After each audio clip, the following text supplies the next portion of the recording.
A very good morning and Jai Hind to everyone. Today, I, Sam Rupian of Class 9C, am going to present you my DIY project of chemistry.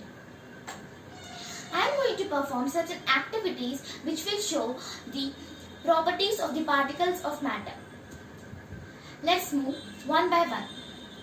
First property of the particles of the matter states that particles of matter have space between them. To prove this, I have an activity. For this activity, we need certain materials.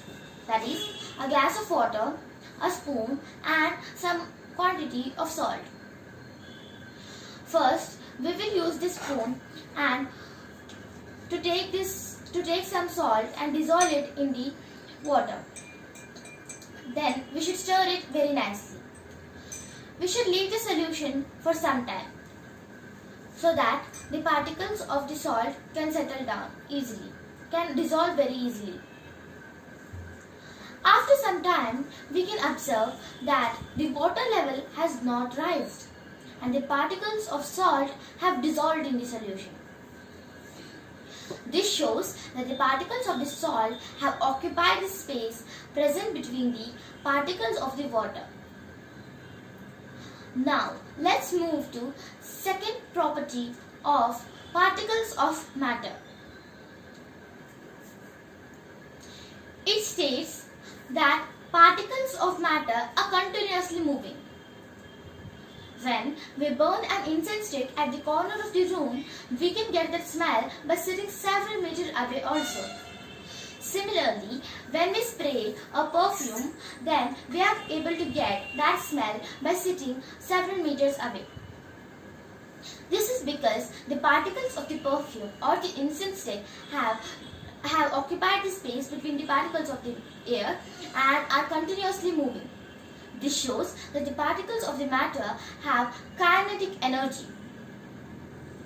And we have also observed that as the temperature increases, the kinetic energy also increases. Now, let's move to third property of particles of matter.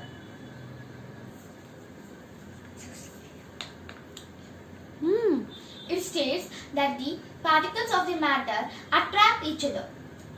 This means there is a force of attraction present between the particles of the matter.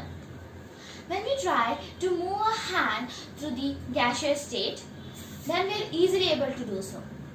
When we try to do this same thing with the liquid, then it takes little effort, but we are able to do the same with this also. But when we try to do the same thing with the solid state, that is a wooden block, then it is very difficult for us to move our hand through this. This is because there is a force of attraction between all these states of matter. Although there is very little force of attraction between the particles of the gaseous state, but it is present. The force of attraction is maximum in the solid state, while it is minimum in the gaseous state. This was all. Now I conclude my DIY project. Thank you and Jai Hind.